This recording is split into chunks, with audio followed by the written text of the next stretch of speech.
Magandang araw po sa inyo, Kuya Bari. Tawagin niyo na lang po ako sa pangalang Renato. Taong 1996 nang makilala ko po si Anton. Bagamat nagkakapareho lamang ang aming mga edad, hindi ko inaasahang makakasundo ko ito noong una sapagkat bagong lipat lamang sila ng kanyang mga magulang sa baryo at siya yung tipong tahimik lamang na hindi namamansin kapag ka nagkukrus ang aming mga landas. Gusto ko siyang kaibiganin dahil nakikita kong mukhang matino namang siyang tao. Ngunit sa kasamaang palad po ay napabarkada ako sa masasamang impluensya. Natuto akong manigarilyo at uminom. Puro din laro ang inaatupag ko noon kaya napapabayaan ko po ang aking pag-aaral. Akala ko'y parte ng pagbibinata ang bisyo. Akala ko po'y ganoon ang definisyon ng realidad. Hindi naman ako ganito noong buhay pa si tatay. Takot kasi ako sa kanya kaya hindi ako makagawa ng mga kalokohan. Ngunit noong namatay siya sa sakit sa puso at si nanay na lamang ang bumubuhay sa amin ng 3 ko pang nakababatang mga kapatid sa pamamagitan ng paglalako ng mga kakanin, nagkaroon ako ng kalayaan sa mga bagay-bagay. Hindi kasi katulad ni tatay. Si nanay ay mahilig lang manermon pero hindi niya ako kayang saktan ng pisikal.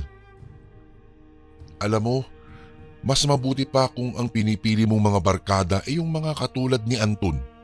Walang bisyo at palaging nasa bahay. Hindi tulad ng yung mga nakatambay kung saan-saan nakasama mo, yung mga basag ulo mong kaibigan. Yan ang paulit-ulit na sermon sa akin ni nanay. May punto naman po siya, Kuya Bari. Yun nga lang ang kinaiinit po ng ulo ko ay yung palagian niyang pagkukumpara sa amin ni Anton. Sa totoo nga lang po gusto ko nang kumalas mula sa mga barkada ko. Natauhan na rin kasi ako't napagtanto kong wala nga silang magandang maidudulot sa buhay ko. Dahil din po sa kanila, hindi ko mabihag-bihag ang mga babaeng nililigawan ko dahil nga kilala akong basag ulo at barumbado sa aming lugar. Nais ko na talagang wakasan ang ganitong perspektibo sa akin ng mga tao pero sa isip-isip ko lang po, hayaan ko na lang siguro. Kahit pa man anong pagbabago ang gawin ko, huhusgahan pa rin nila ako ukol sa dati kong pagkatao. Katulad na lamang ng panghuhusga nila sa bagong lipat na pamilya, ang pamilya nila Anton. Wala kasing hilig sa pakikipagsalamuha ang mga ito. Kung madadaanan mo sila'y titignan ka lamang ng malalim, kaya't ang hinala ng mga taga-baryo ay may tinatagong madilim na lihim ang pamilyang ito. Dumagdag pa ang mga tsismis tungkol umano sa tila ba hindi pagtanda ng mag-asawa, gayong nasa 18 na ang kanilang uniko iho na si Anton, samantalang sila'y mukhang 30 lang kung susukatin ang edad base sa pisikal nilang anyo. Sabi ko sa sarili ko nooy, normal lang namang mukhang bata pa rin ang isang tao sa kabila ng kanyang edad, basta ba inaalagaan nito ng husto ang kanyang sarili. Mapapailing-iling na lang po ako sa tuwing maririnig kong nag-uusap-usap ang mga tsismosang ginang sa baryo. Sa isip ko'y puno lang sila ng inggit sa kanilang mga katawan. Buti na lang po ay hindi nakikisali sa mga ganong usapan ang aking nanay. Salungat din siya sa mga haka-haka laban sa pamilya nila Anton. Dati, palagi kami nakakasalubong nitong si Anton sa pasilyo ng eskwelahan. Ni hindi ako nito nililingon at ni minsan hindi ko siya nakitang may kasamang kaibigan. Palagi lamang itong tahimik at nakayuko ang ulo kaya't naging tampulan ito ng tukso ng iba pa naming mga kaklasing basag ulo din. Hindi naman pumapalag ang kawawang binata at nais ko man siyang tulungan, wala akong ibang magawa kung hindi ang pagmasdan na lamang siya habang nagpapaalila at pinagtatawanan ng iba pang mga estudyante. Kasama na roon ang mga barkada kong masayang pinanunood kung papaano gawing paksa ng pang-iinsulto at katatawanan itong si Anton. Ang buong akala ko po, Kuya Bari, ay walang kahaharapin na karma iyong mga tarantadong estudyanteng pinagkakaisahan nga si Anton. Subalit, ikinagulantang ng lahat ang sunod-sunod ng pagkakaroon ng mga ito ng pambihirang mga karamdaman tulad ng walang tigil na pananakit ng tiyan, pagsusuka at dumating pa sa puntong hindi na sila makagalaw. Balita ko po'y ilan sa kanila ang ipinadoktor na, ngunit ni isa ay walang nakatuklas ng sanhi ng kanilang kahindik-hindik na sinapit at ang mas malala pa, kahit niresetahan na ang mga ito ng gamot, hindi pa rin sila gumagaling. Isa sa mga butihing guro namin ay si Ginang Reyes. Nagtuturo ito sa asignaturang agham at bagamat isa siyang masugid na tagasunod ng siyensya kung saan hindi itinuturing na katotohanan ang isang bagay kung walang konkretong ebidensya. Nadiskubre naming naniniwala siya sa mga himalat kapangyarihan na nananatiling mitolohiya para sa karamihan. Mayroon po siyang malawak na kaalaman sa larangan ng panggagamot gamit ang herbal na mga sangkap. Mayroon din siya umanong kakayahang tukuyin ang natural na sakit sa sumpa ng kulam o barang. Narinig ko pa nga ang tungkol sa pagbisita niya sa mga estudyanteng dumanas ng pambihirang mga karamdaman at pinatotohanan umano niya ang haka-hakang na barang ang mga ito. Ganun pa man, hindi siya nagbanggit ng pangalan ukol sa posibleng nasa likod nito. Magmula po noon, Kuya Bari, wala nang nagtangka pang lumapit kay Anton pagkat malakas ang hinala nilang ang lalaki ang may kagagawan sa likod ng karmang sinapit ng mga estudyante. Nagsimula na rin pong mamuo sa akin ang takot laban kay Anton. Napagtanto kong siguro nga'y totoo ang usap-usapan sa baryo. Ngunit hindi ko po inaakalang magiging malapit pala kami sa isa't isa. Si Lorna, ang babaeng pinakahinahangaan ko sa lahat. Sino ba naman ang hindi mahuhulog sa taglay nitong talino at ganda? Dumagdag pa ang mga kilos nitong hindi makabasag pinggan. Batid kong hindi ako nararapat sa kanya. Subalit labis-labis talaga ang pagkagusto ko rito, kung kaya't naglakas loob akong ligawan siya. Kahit pa mababang porsyento lang ang aking pag-asa. Nang makasalubong ko ito sa isang pasilyo ng eskwelahan ay agad kong tinawag ang atensyon nito. Bitbit ang isang bungkos ng rosas at munting kahon ng tsokolate. Matapang kong ipinahayag ang aking nararamdaman para sa kanya. Subalit katulad po ng inaasahan, ipinaalam nitong hindi niya kayang suklian ang aking paghanga sa kanya. Humingi siya ng paumanhin kasabay ng pag-aming 3 araw na silang magkarelasyon ng isa sa mga kaibigan kong si Ronnie. Binalot ako ng galit nang marinig ang revelasyong ito. Matagal nang alam ni Ronnie ang tungkol sa lihim na paghanga ko kay Lorna. Nagpakita nga ito ng suporta noon kaya't hindi ko inaasahang magagawa niyang pormahan ang dalagang iniibig ko. Sa kabutihang palad, walang ibang nakasaksi sa pangbabasted po sa akin, Kuya Bari. Itinapon ko ang bungkus ng bulaklak sa basurahan. Pinamigay ko na lamang ang mga tsokolate. Mangiyak-ngiyak kong tinahak ang daan patungo sa likuran ng aming eskwelahan kung saan may malalaking puno roon na nagsisilbing lilin mula sa sikat ng araw. Umupo ako doon sa ilalim ng puno at nilanghap ang masarap na simoy ng hangin. Walang ibang madalas na tumatambay roon kung hindi ako, kaya't solong-solo ko ang lugar. Habang nagmamasid sa kawalan, bigla akong nagulat ng isang hindi pamilyar na boses ang aking narinig. "Traidor pala yung kaibigan mo eh." Usal ng boses. Nang lingunin ko ang aking likuran upang kumpirmahin kung sino ang nagtura nito, hindi ko inaasahang si Anton. Si Anton Cuyabari ang tumambad sa aking mga mata. Madalang lamang po kasi kung maririnig ko itong magsalita, kaya hindi pamilyar sa akin ang boses niya.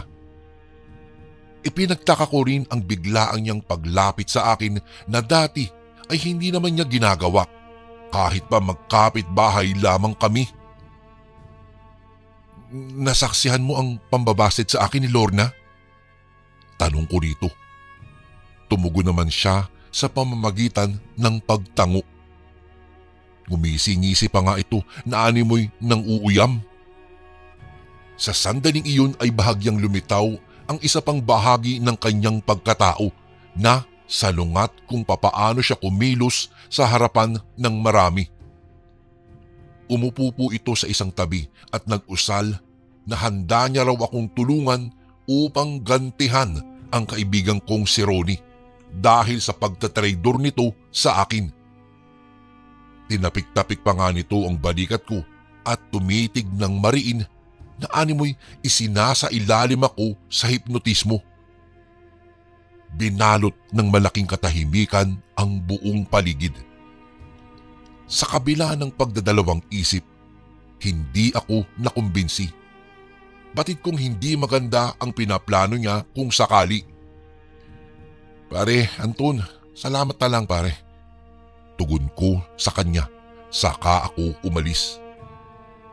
Ngunit hindi na mawaglit-waglit sa isipan ko ang unang beses na pag-uusap naming iyon ni Anton. Sa tuwing nakikita ko rin na magkasama sina Lorna at Ronnie, unti-unti kong napapagpasyahang tanggapin na lang kaya ang tulong na inaalok ng lalaki kahit ba hindi na lingid sa aking kaalaman na ito'y mapanlin lang. Tatahi-tahimik lamang siya pero nasa loob pala ang kulo. Kaya't isang araw, kinausap ko siya ng pribado at sinabing pumapayag na ako sa alok niyang tulong. Ang sabi naman niya ay dapat ko lamang daw na gawin ay kumuha lamang ng isang hibla ng buhok ni Ronnie. Pagkatapos ay ibigay ito sa kanya. Kasabay rin ito ang pag-amin niyang pamilya sila ng mambabarang. At kung isa raw ako sa mga naniniwalang siya ang nasa likod ng sunod-sunod ng pagkakaroon ng mga pambihirang karamdaman ang mga estudyanteng nanunukso sa kanya, hindi raw ako nagkakamali. Bagamat ang mga magulang niya umano ang nagsagawa ng pambabarang sapagkat nagsisimula pa lamang daw siyang mag-aral sa ganoong larangan. Nagbigay pa nga ito ng babala na kalahating porsyento lamang umano ang tsansang magkaroon ng bisa ang pambabarang niya kay Ronnie sapagkat hindi pa siya veterano pagdating sa mga ganito. At ang malala pa, Kuya Bari, mayroong umanong posibilidad na bumalik sa akin ang barang kung magkamali daw siya sa pagsasagawa ng ritual. Sa kabila nito, nagtiwala pa rin ako sa kanya. Binaliwala ko rin ang samahang binuo namin ni Ronnie dahil labis akong natukso sa alok. Malaki rin ang galit ko rito dahil sa pagtataridor nito sa akin. Noong sumunod na araw, inanyayahan ko ang mga kaibigan kong uminom, kasama na roon si Ronnie. Pagkunwari kong iniinom ang alak sa baso, ngunit ang totoo ay palihim ko itong tinatapon sa ilalim ng mesa kapag hindi sila nakatingin.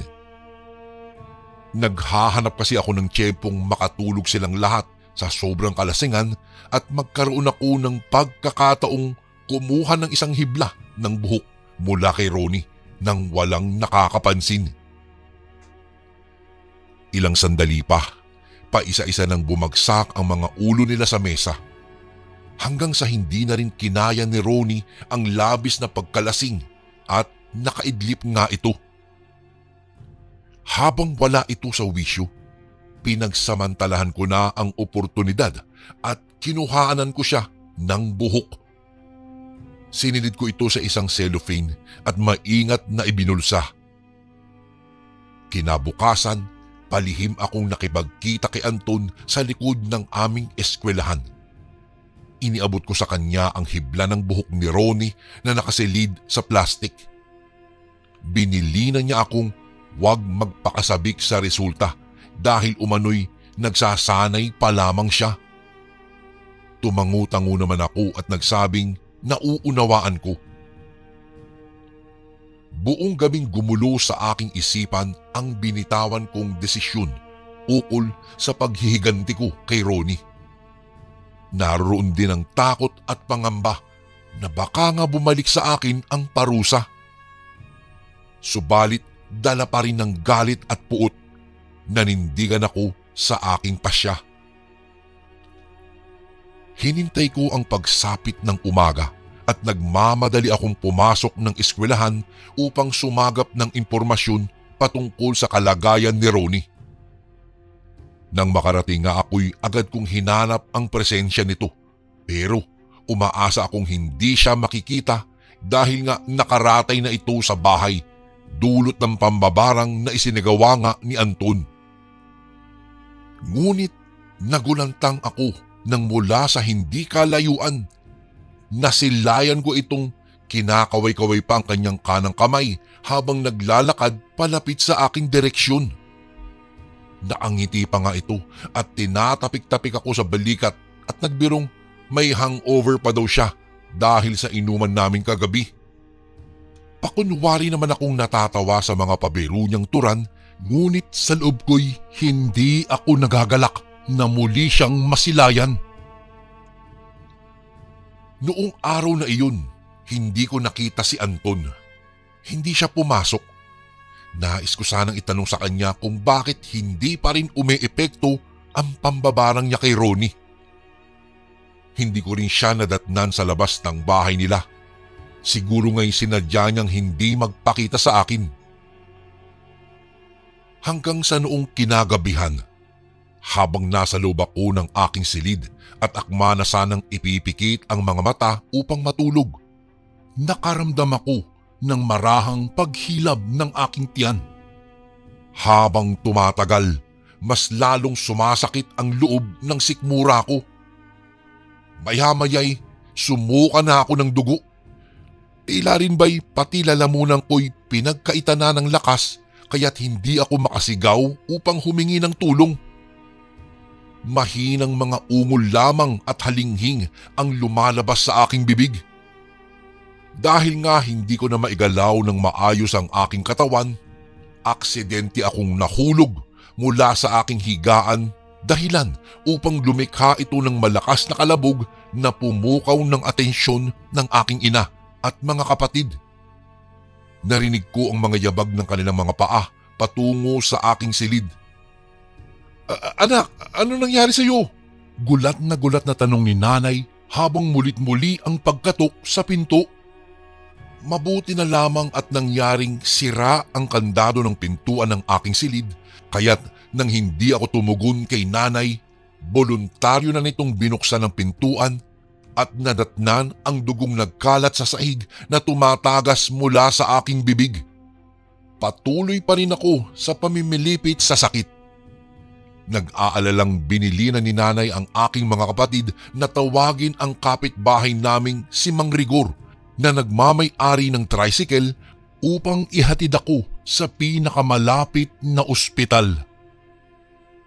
Habang hinihintay ang aking mga kapatid, paulit-ulit akong tinanong ni nanay kung papaano ako napunta sa ganoong sitwasyon, subalit hindi ako makapagbitaw ni isang salita.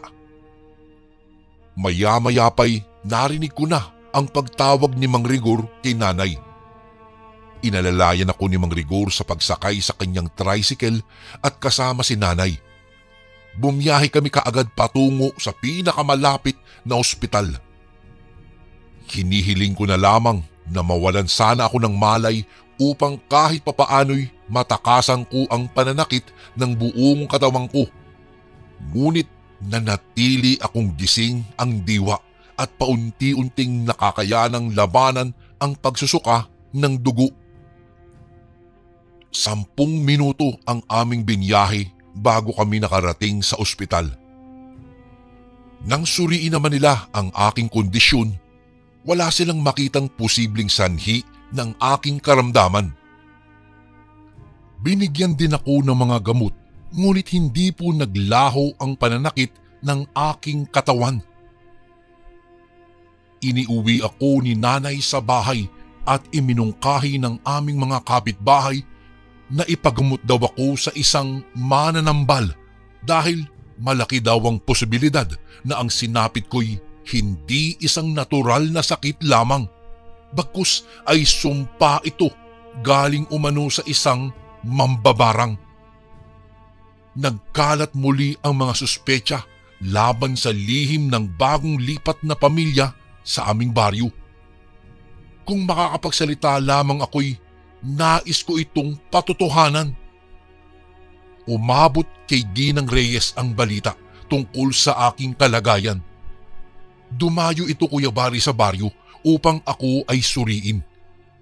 Hindi na ako nasurpresa nang isiwalat itong dulot nga ng itim na salamangka ang aking sinapit.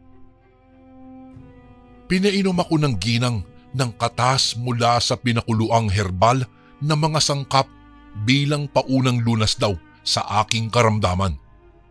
Ang sabi niya'y aabot ng humigit kumulang 3 araw daw bago ako tuluyang gumaling. Nagpasalamat naman si nanay sa tulong ng aking guro. Noong mga panahong iyon, Kuya Bari, unti-unti nang naniniwala si nanay na totoo ang mga haka-haka tungkol sa pamilya ni Anton. Anya, magmula noong dumating ang pamilya sa lugar namin, saka lamang umano nasangkot ang aming baryo sa mga usaping pambabarang.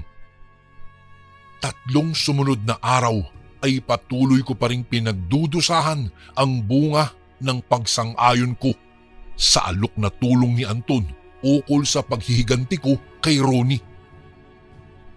At noong tuluyang nang gumaling ako at sa wakas bumalik na rin ang kakayahan kong makapagsalita at gumalaw ng maayos, kinausap ko si Anton na nooy nakasalubong ko sa pasilyo ng aming eskwelahan. Inanyayahan ko ito sa isang pribadong pag-uusap. Pangisi-ngisi lang ito nang tanungin ko siya kung anong nangyari.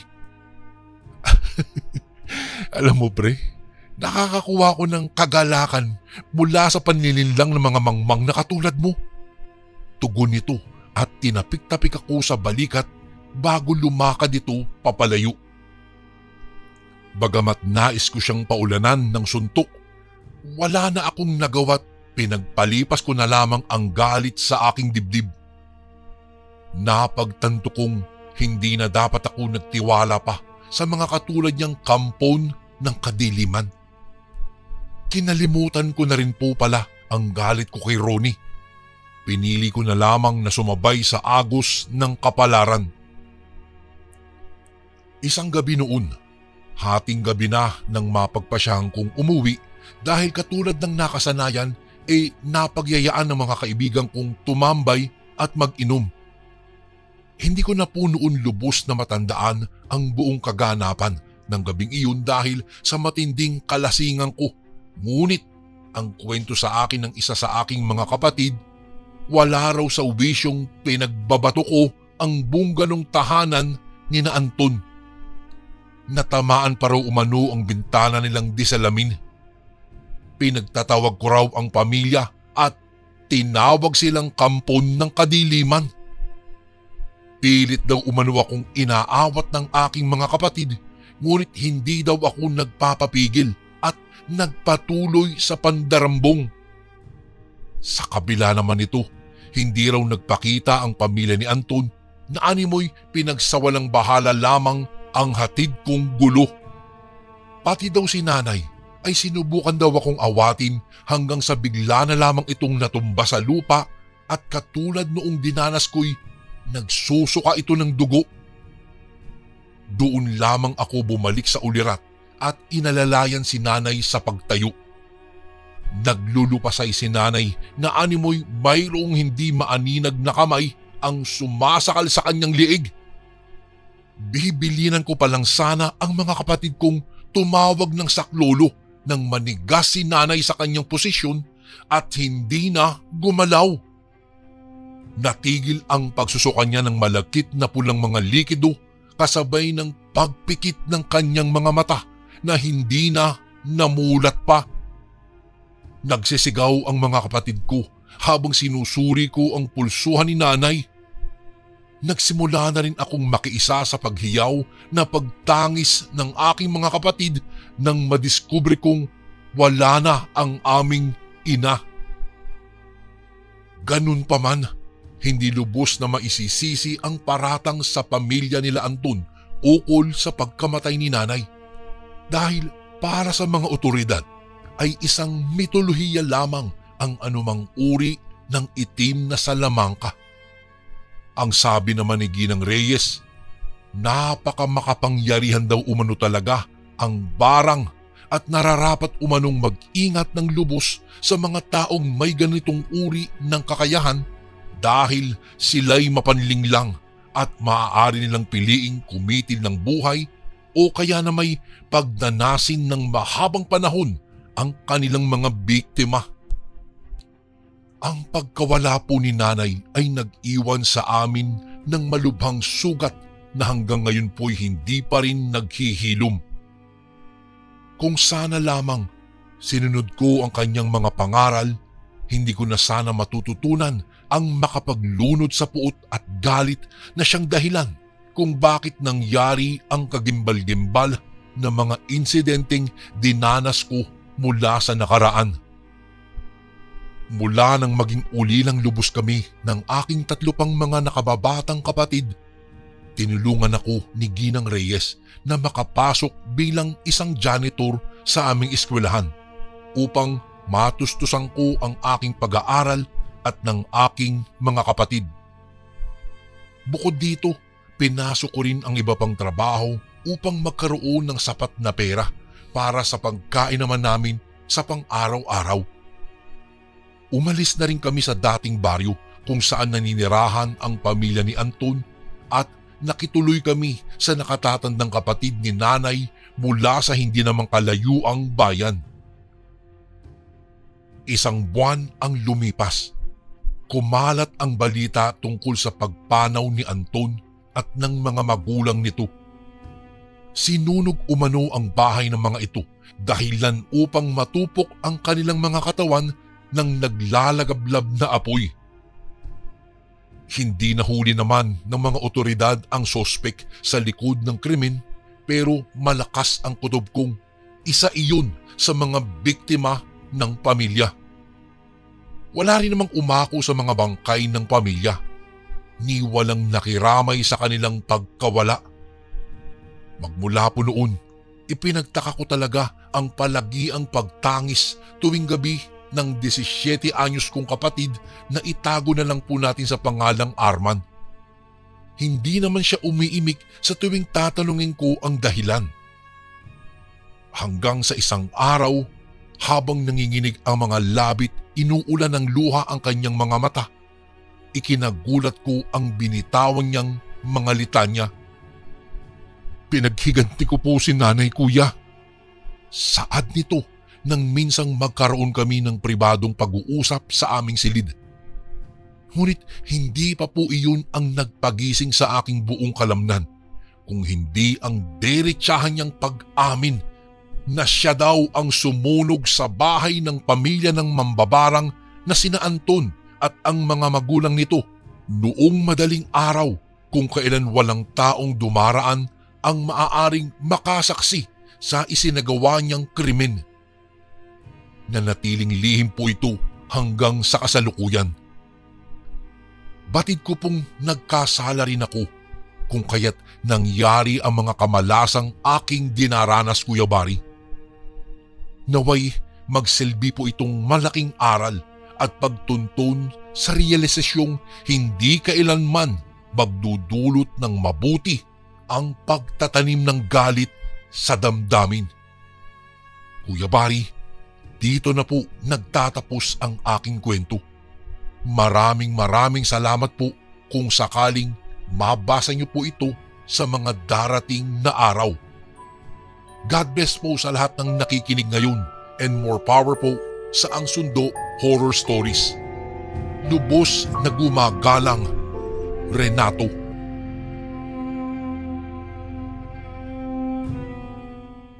Madalas sa ating mga kabataan ngayon ay tila ba kinalimutan na nila ang tungkol sa mga aswang. Magmula nang umunlad ang ating sibilisasyon at dikit-dikit na ang mga bahay, ay naging katang-isip na lamang ito ng ilang mga kabataan. Ayon sa iba, pananakot lang daw ito para hindi sila makalabas at makagala tuwing gabi.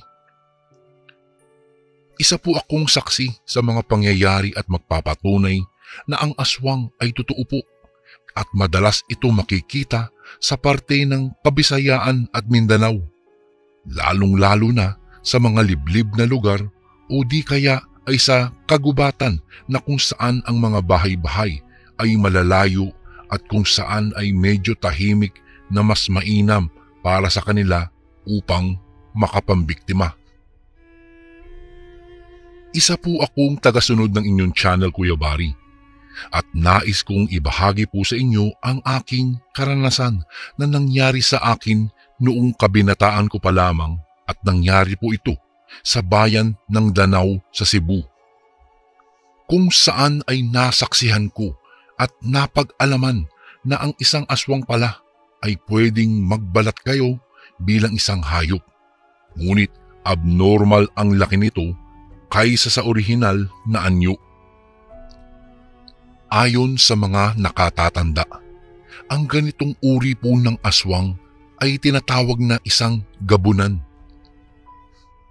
Bago ko po ibahagi sa inyo ito, Kuya Bari, at sa mga tagapakinig ng inyong channel, ay magpapakilala po muna ako sa pangalang Angelito.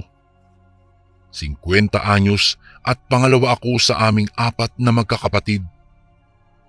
Ako ay may asawa at isang anak. High school pa lamang ako noon, Kuya Bari, at mahilig na akong uminom ng alak at maglakwatsa kasama ang aking mga kaibigan. Kahit anong disiplina nila ay tila ba baliwala lang ito sa akin at mas inuuna ko pa ang barkada at bisyo ko kaysa sa kanila. Isang gabi noon, Kuya Bari, papauwi na kami ng barkada ko galing sa inuman.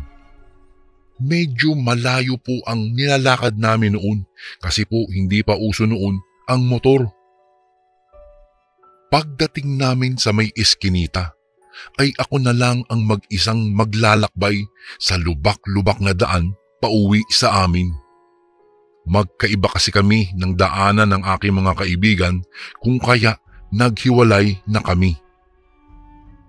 Habang binabaybay ko ang lubak-lubak na daan patungo sa amin, madadaanan ko pa ang isang lumang sementeryo bago ako makarating sa amin. Medyo tinamaan din ako ng alak sa ininom ko at gusto ko nang matulog ng mga sandaling iyon, Kuya Bari, kasi po umiikot na ang paningin ko at pasuray-suray na rin akong naglalakad sa kalsada. Napakatahimik ng paligid. Tanging mga kuliglig lang ang maririnig at ang malakas at malamig na ihip ng hangin. Ramdam ko ang kakaibang lamig na dumadampi sa aking balat. Patuloy lang ako sa aking paglalakad, Kuya Bari, nang may mapansin akong parang may sumusunod sa akin. Kahit po nakainom ako noon, malakas pa rin ang pakiramdam ko na may sumusunod at nagmamasid sa akin. Nasa isip ko noon na baka Pinagtitripan lang ako ng mga kapitbahay naming mahilig manakot at magsuot ng sutana tuwing gabi. Mahilig kasi silang manakot ng mga taong dumadaan sa kalsadang iyon bago pa makarating sa entrada ng sementeryo. Ngunit natigil ang kanilang pananakot noong makakita sila ng kapre sa malaking puno ng mangga na nasa gilid lang ng kalsada. Balik po tayo sa kwento. Binaliwala ko yung tila nagmamasid sa akin at nagpatuloy lang ako sa aking paglalakad. Pataghoy-taghoy pa ako habang tinatahak ang madilim na sementeryo. Tanging kaunting sinag lang ng buwan ang nagsilbing liwanag sa paligid. Hindi nagtagal. Bigla akong napahinto sa aking paglalakad nang may biglang humarang sa daan. Natigilan ako at kinusot-kusot ko pa ang aking mga mata. Hindi kaya ako namamalikmata? Isa itong baboy ramo na napakalaki. Kuya Bari, may mga pangil itong mahahaba at nanlilisik ang mga mata nitong mapupula habang nakatingin ito sa akin. Ngayon lang ako nakakita ng ganong klaseng hayop sa tanan ng buhay ko. Hindi ko alam kung anong gagawin ko ng mga sandaling iyon, Kuya Bari. Gulong-gulo ang isipan ko noon at biglang nawala ang pagkalasing ko. Napasigaw ako noon at kumaripas ang takbo. Sobrang lakas talaga ng kabog ng dibdib ko at narinig ko iyon. Pakiramdam ko ng mga oras na iyon ay katapusan ko na ata. Takbo lang ako ng takbo. Habang tumatakbo po ako, ay naalala ko ang sinabi sa akin ng lola ko noon na kapag daw iniwan mo ang 2 tsinelas mo at hindi ito nawala, ay maaaring totoo ang mga nangyayari at hindi ito guni-guni lang. Kung kaya't ginawa ko ang pamahiin na iyon. Iniwan ko ang tsinelas ko sa may kahoy at dali-daling tumakbo, lalo na nang makita kong sinusundan pa rin ako ng malaking baboy ramo. Pakiramdam ko gusto akong lapain ang hayop na iyon at sa totoo lang, hindi ako makapaniwalang makakakita ako ng baboy ramo sa daan. Bago ko po ipagpatuloy ang kwentong ito ay may request sana ako sa iyo kasundo. Isang pindot lang ito kasundo sa subscribe button namin. Malaking tulong po ito sa amin kasundo upang mapagpatuloy pa namin ang mas marami pang magagandang kwento. Salamat sa pag-subscribe mo, bagong kasundo.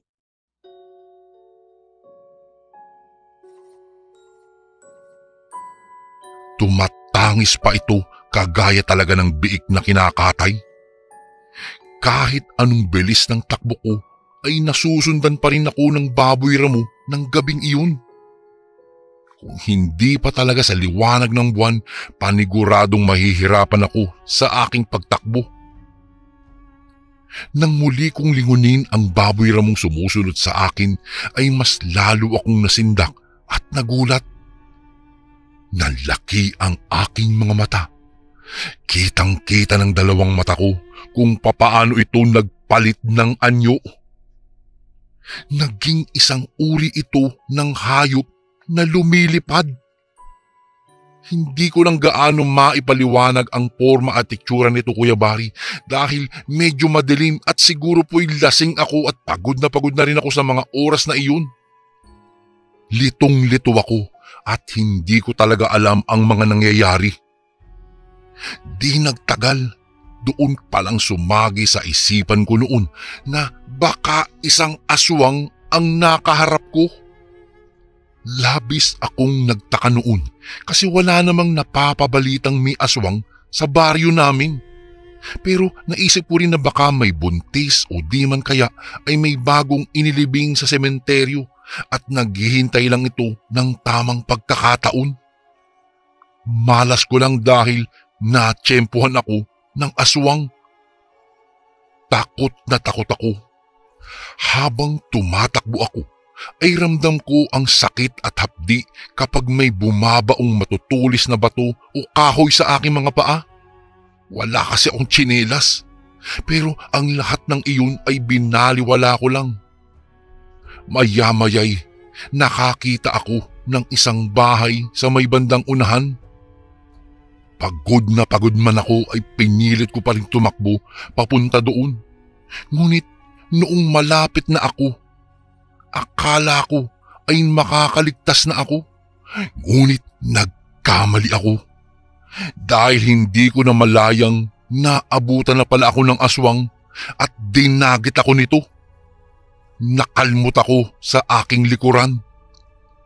Rinig ko ang pagkapunit ng damit ko sa likod ko at ramdam ko rin ang matutulis nitong mga kuko na medyo bumaon pa. Napasigaw ako sa sakit at tiniis ko lang iyon.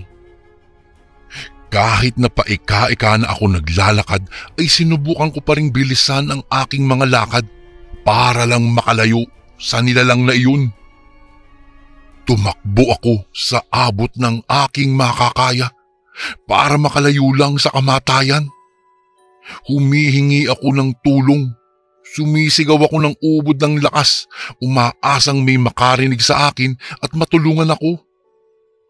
Imbis na gusto kong makalayo, ay mas lalo lang akong nawala ng pag-asang makaligtas nang maapakan ko ang tipak ng bato at nawalan ako ng balanse. Nagulat na lang ako nang may marinig akong pagaspa sa itaas. At doon ko nga nakita ang isang nilalang na pabulusok sa aking kinaroroonan. Bago pa man ako mahagip ng nilalang na iyon, ay gumulong ako para maiwasan ko ang pag-atake nito. Sa totoo lang, Kuya Bari, umiiyak na ako ng mga oras na iyon dahil pakiramdam ko kamatayan ko na iyon. Ngunit hindi pa rin ako nawalan ng pag-asa. Bumangon pa rin ako at sa huling lakas ko ay muli akong sumigaw at humingi ng tulong. Hindi ako tumigil hanggang sa matanaw ko ang mga kabahayan sa may bandang unahan na. Kitang-kita ko ang mga taong nagsilabasan sa kani-kanilang mga tahanan. Nabuhayan ako ng kaunti at ipinagpatuloy ko lang ang aking pagtakbo kahit na hinang-hinana ang aking mga tuhod dahil sa pagod. Ramdam ko ang panginginig ng aking buong katawan at ang halo-halong emosyon na aking nararamdaman. Maya-maya'y lumingon ako. Nagulat ako dahil yung ibong malaki kanina ay naging baboy ramo ulit. Imbis na malapit na sana ako noon, Kuya Bari, ay naramdaman ko na lang ang pagbagsak ng aking katawan sa daan. Bigla lang akong sinunggaban ng malaking baboy at akma na sana nitong aatakihin ako nang makarinig ako ng isang putok ng baril. Narinig kong parang napasigaw ang nilalang. Hindi ko sigurado kung tinamaan o hindi, ngunit ang nag-anyong baboy ramo ay bigla na lang tumakas at pumunta sa kakahuyan. Hinabol naman ito ng mga nagkukumpulang tao at hinalughog ang kakahuyan. Ako naman ay habang nakahando sa isa lupa ay napahagulgol ako habang nakapikit ang aking mga mata. Hindi ko kasi inaakala na mararanasan ko ang mga tagpong iyon kung saan nasa bingit ako ng kamatayan. Maya-maya'y may lumapit sa aking isang lalaki. Ayon sa taong tumulong sa akin na si Kuya Juan, malamang daw ang kapatid niyang babae ang talagang pakay ng aswang na ito dahil 4 na buwan palang buntis ito at sabi pa niya na tiyempuan lang daw siguro ako ng aswang dahil nag-iisa lang daw akong naglalakad. Maya-maya'y may narinig kaming mga sigawan at mga putok ng baril. Kinabahan na naman ako, Kuya Bari, noong mga sandaling iyon. Ngunit hindi nagtagal, nagsibalikan ang mga taong humabol doon sa aswang na iyon. Ayon sa kanila, hindi na nila nakita pa ang nilalang at tuluyang naglaho na sa karimlan. Doon ako nagpalipas ng gabi sa bahay nila Kuya Juan at sila na rin ang gumamot sa aking mga sugat, Kuya Bari. Kahit alam kong ligtas na ako ng mga sandaling iyon, ay hindi pa rin mawala ang kaba sa aking dibdib hanggang sa nakatulog na ako. Kinabukasan, nagpaalam na ako kina Kuya Juan at nagpasalamat. Nagmamadali na akong umuwi dahil siguradong mapapagalitan ako ng aking mga magulang. Pagkarating sa bahay, nadatnan ko ang aking ama at ina sa labas na parang alalang-alalang naghihintay sa akin. Nang makita nila ako, ay dali-dali silang lumapit sa akin at nag-alala kung bakit ang dami ko raw sugat. Sunod-sunod nila akong tinanong kung kaya't ikinuwento ko sa kanila ang nangyari sa akin ng gabing iyon. Matapos nilang marinig ang aking mahabang salay-sayin, pinagalitan pa rin ako ng aking mga magulang dahil daw sa kakabisyo ko ay muntik na daw akong mamatay. Naintindihan ko naman sila, Kuya Bari, dahil simula pa lang kasalanan ko naman talaga. Kaya po magmula po noon, nililimitahan ko na ang aking pag-iinom.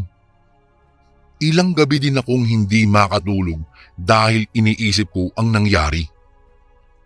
Masasabi kong aswang nga iyong sumalakay sa akin, base na rin sa ikinikwento sa akin ng aking ama tungkol sa kayang gawin ng mga aswang.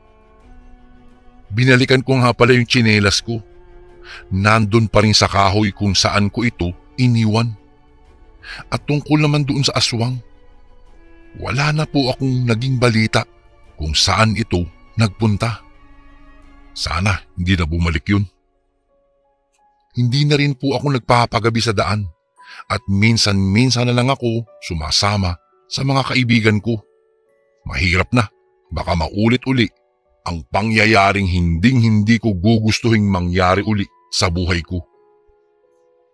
Magpasa hanggang ngayon, hinding-hindi ko po talaga malilimutan ang pangyayaring iyon, Kuya Bari, na minsang nakatagpo na ako at nakaharap ng isang aswang na baboy ramo. Hanggang dito na lang po ang aking kwento at sana po'y nagustuhan nyo. Salamat po ng marami. Lubos na gumagalang, Angelito.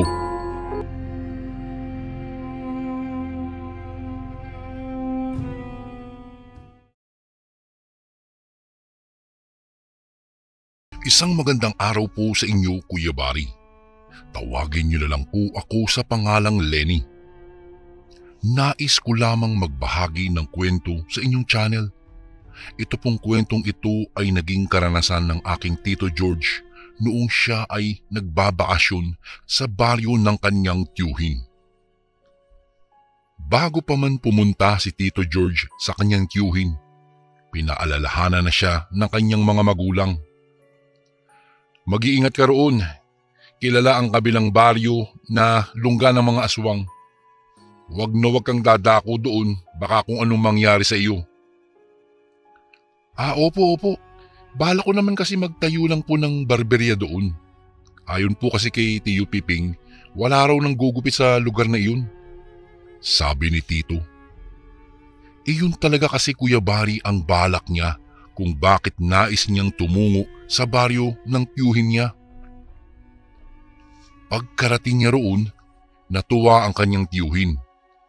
Tinanong siya nito kung hanggang kailan siya roon at sinabi naman ni Tito na hanggang sa magsawa siya. Napatawa naman si Tio Piping dahil sa sinabi niya noon. Tiyo, bala ko kasing maging barbero sa baryong ito. Sayang naman kasi ang aking abilidad sa panggugupit ng buhok kung hindi iyon magagamit. Wika ni Tito George. Sumang-ayon naman ang kanyang tiyuhin sa balak niya, kung kaya't sinimulan na niya ang pagtatayo ng barberya. Hindi nagtagal, nagsimula na siyang manggupit ng mga tao roon. Dahil walang barbero sa baryong iyon, agad na dumami ang suki ni Tito George. Maging ang taga-kabilang baryo ay pumupunta na rin kay Tito George para manggupit. Naging maganda ang kita ng kanilang barberya. Subalit, isa lang ang ipinagtataka ng aking tito. Isang umaga, pagkapunta niya sa kanyang barberya, nagulat siya dahil maraming hibla ng buhok ang nagkalat. Wala, kaninong buhok kaya itong mga naririto? Mukhang mahahaba ito ah. Labis na nagtaka si Tito George dahil alam niyang winalis niya lahat ng kalat na dulot ng mga buhok. Kung kaya't nagpasya na lang siyang walisin na lang ito at wag nang intindihin pa ang bagay na iyon. Naging normal naman ang araw na iyon at nagkaroon siya ng mga customer. At noong mga bandang 6:00 na ay nagdesisyon siyang magsara. Pagkasara niya ng barberya, labis siyang naguluhan dahil sa mabahong samyu ng hangin. Ano kaya yun? Baho naman nun? Tanong niya sa kanyang sarili. Noong nasa labas na siya ng kanyang barberya, nagpalinga-linga siya roon. Napakunot-noo siya dahil naaamoy pa rin niya ang masangsang na amoy na iyon. Subalit wala siyang nakikita na kung ano man. Ay naku, siguro may nagtapo ng basura malapit dito kaya nangangamoy. Sabi niya sa kanyang sarili. Nagsimula na siyang maglakad noon at saka hindi na niya nilingon pa ang kanyang barberya. Noong nasa kalagitnaan na siya ng kanyang paglalakad noon, nang may mapansin siyang parang gumagalaw sa ere. Nakakarinig na rin siya ng parang mga ingay na parang lubid na pinaiikot sa ere. Ano yun? Ano kaya yan? Napakunot-noo si Tito George. Dahil doon, binilisan niya ang kanyang paglalakad hanggang sa makarating siya sa mapunong parte. Nang mga panahong iyon, Kuya Bari, biglang nawala daw ang kung anumang sumusunod sa kanya. Napabuntong hininga na lang siya noon at nagpatuloy na lang sa kanyang paglalakad. Pagka-uwi niya, hindi na niya ikinuwento ito kay Tio Piping. Ang kinuwento na lang niya ay ang tungkol dun sa kung sino man nagtapo ng basura malapit sa kanilang barberya. Ay nako, hayaan mo na lang yan. Mga walang disiplinang tao lang yan. Tanging sabi ni Tio Piping kay Tito George. Noong nasa kalagitnaan sila ng kanilang pag-uusap, noong magwika ang tiyuhin ni Tito George. George, may sasabihin nga pala ako sa iyo. Mag-iingat ka dahil sa kabilang baryo natin, alam mo ba, pugad ng mga aswang yan. Huwag ka magtitiwala sa mga customer mo lalo na kapag madilim na. Sabi nito. Napalunok ng kanyang laway si Tito George. Agad siyang napaisip dahil iyon din ang sinabi ng kanyang mga magulang sa kanya. Nakaramdam na lang siya ng pangingilabot noong maisip niya ang kung anumang sumusunod sa kanya nang makalabas na siya sa kanyang barberya. Napaisip siya, baka aswang kaya iyon?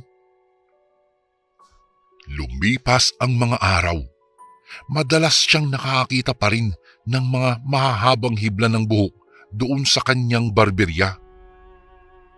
Nang mga panahong iyon, Kuya Bari, nagkaroon ng kutob si Tito George. Grabe, saan kaya nanggagaling tong mga to? Hindi kaya aswang ang may gawa nito? Tanong niya sa kanyang sarili. Noong mga panahong iyon, nagpasya ang aking Tito George na alamin kung sino o ano ang nagiiwan ng mga hibla ng buhok sa labas ng kanyang barberya.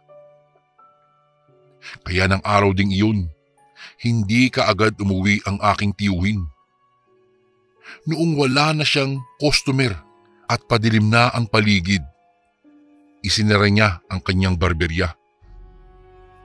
Naupo siya at nanahimik siya sa loob upang magmistulang walang talagang tao. Lumipas lang ang ilang minuto. Nagulat si Tito nang may marinig siyang parang helicopter. Ala, ito na. Ano kaya yun? Mukhang malapit lang yan ah. Malapit lang yan dito ah. Marahang naglakad ang aking tiyuhin papalapit sa bintana at saka sinubukang silipin ang labas. Ayun sakto, kabilugan ng buwan ngayon kaya maya-maya lang makikita ko na ang labas. Bulong nito sa kanyang sarili. Habang nasa ganoong sitwasyon siya, may narinig siyang sigaw sa hindi kalayuan. Boses iyon ng isang lalaki at tila nanghihingi ng tulong. Dahil papalapit sa kanya ang nasabing boses, naisipan ni Tito George na lumabas na lang. Bago pa siya tuluyang lumabas, kinuha pa niya ang kanyang lighter at saka gunting. Aba, ano kaya yung umahabol sa lalaking sumisigaw? Lumabas ang aking tiyuhin sa kanyang barberya.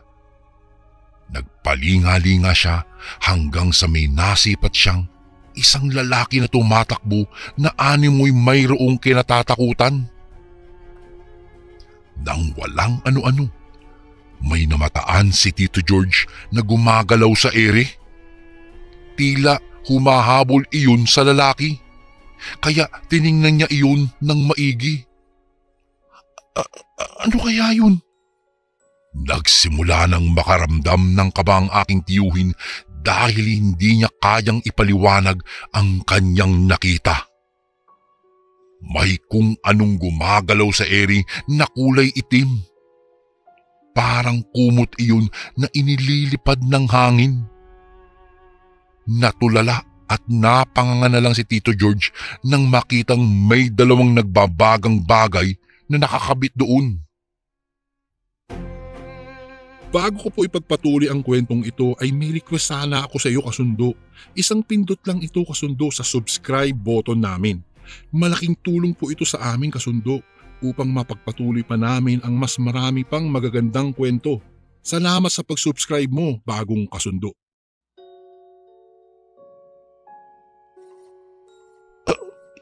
Hindi kaya mga mata niya ang nagbabagang yan? At hindi na ipagpatuloy ng aking tiyuhin ang kanyang sasabihin.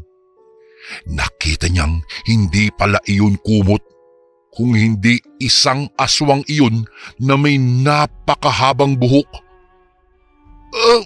Iyan siguro ang sinasabi nilang manlalayog. Bulalas ni Tito. Hoy, dito ka pumunta! Halika dito, bilis! Sigaw niya sa lalaking tumatakbo pa rin. Pagkalapit ng lalaking iyon sa aking Tito George, agad siyang sinabihan nito na yumuko. Sakto namang pagkayuko nilang dalawa, dumaan sa kanilang ibabaw ang aswang na may mahabang buhok. Ano yun? Anong uri ng nilalang yan?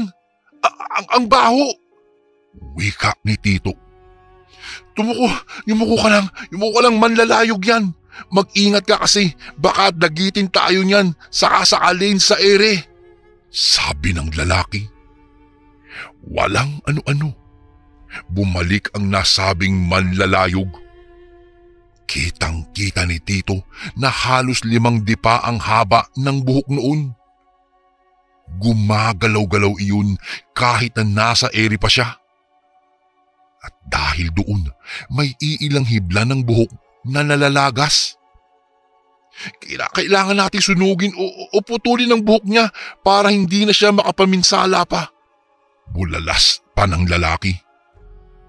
Makaraan ang ilang beses na pag-iikot, lumapag ang nasabing manlalayog sa lupa. Napatitig iyon kina Tito at halos lumawa ang puso niya dahil sa takot nang makitang titig na titig sa kanya ang aswang na iyon. Gumagalaw rin ang mga buhok noon at parang naghahandang umatake sa kanila. Walang iya, kaya pala maraming buhok sa tapat ng barberya ko. Ikaw pala ang salarin! Sigaw ni Tito. Ngumisi sa kanya ang aswang na iyon at kita ni Tito ang kanyang mga pangil. Tara na, tumakas na tayo. Baka kung ano pang siyang gawin sa atin ng manlalayog na iyan.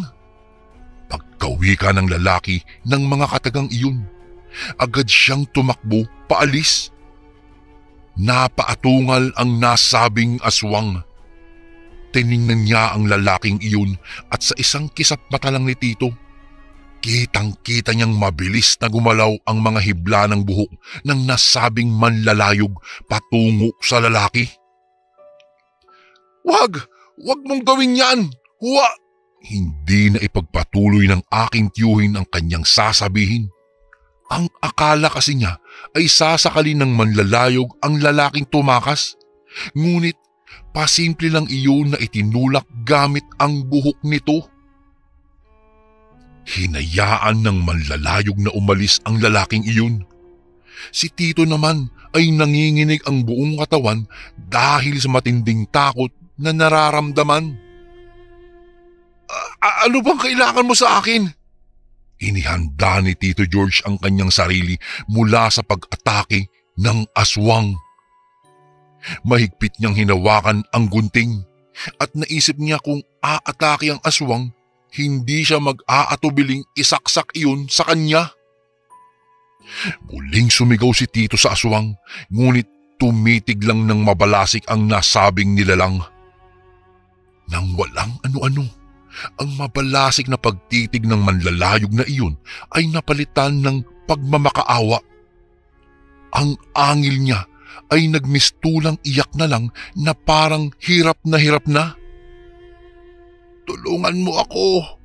Hindi ko na kaya ang sumpang ito. Pakiusap. Putulin mo na lahat ang buhok ko. Sa pagkakataong iyon, ang aswang ay naging babaeng may mahabang buhok. Pakiusap. Tulungan mo ako. Tuluyang umiiyak na ang babaeng aswang. Naguluhan ang aking Tito George. Hindi niya alam ang gagawin niya, pagkat ngayon lang siya nakakita ng ganoong klaseng nilalang sa tanan ng buhay niya. Ngunit tinatagan niya ang kanyang sarili. Inayos niya ang kanyang isipan at muling tumingin sa babaeng aswang. Ang matinding takot na nararamdaman ng aking tiyuhin ay napalitan ng awa. Noong mga panahong ding iyon, dahan-dahan siyang lumapit at kinakabahan man ay hinawakan niya ang mga buhok ng babaeng aswang. Yumukulang ang babae.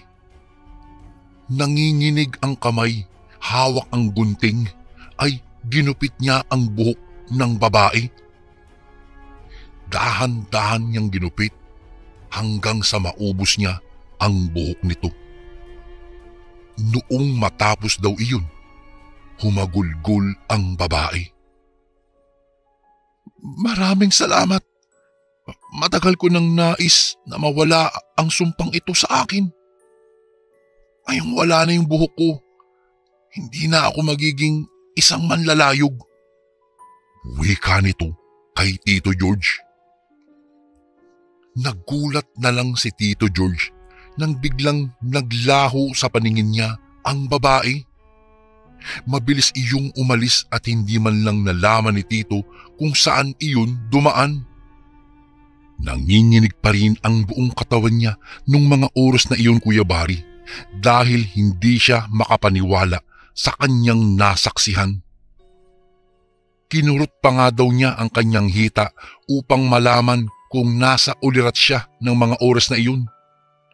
Ngunit tama siya, hindi iyon isang parang bangungot, ngunit totoong-totoo ang kanyang nasaksihan na nakasalamuha siya ng isang uri ng aswang.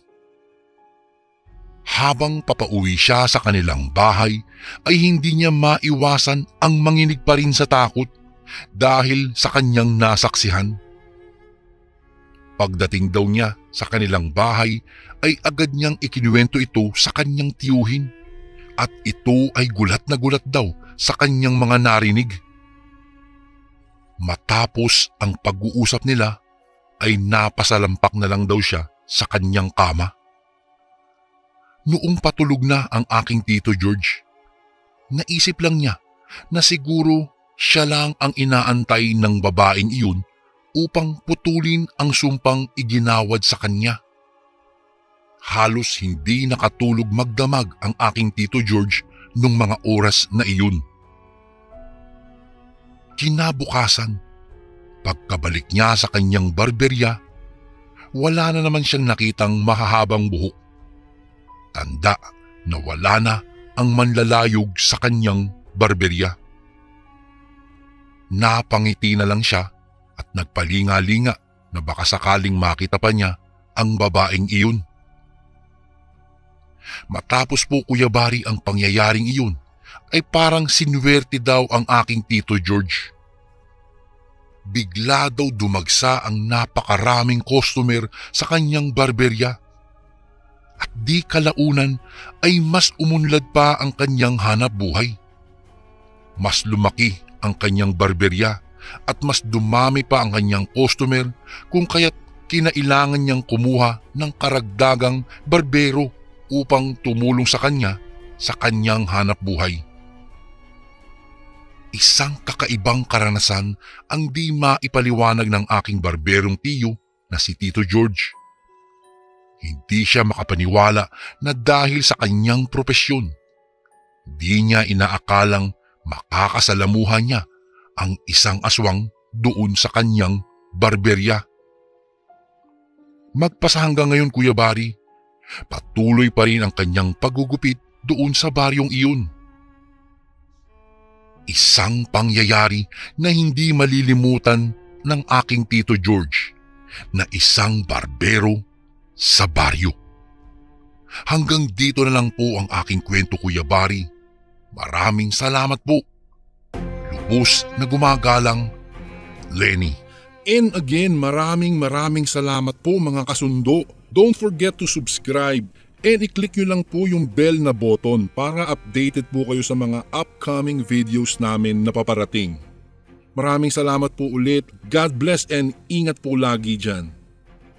Ito po si Kuya Bari at ako ang Sundo.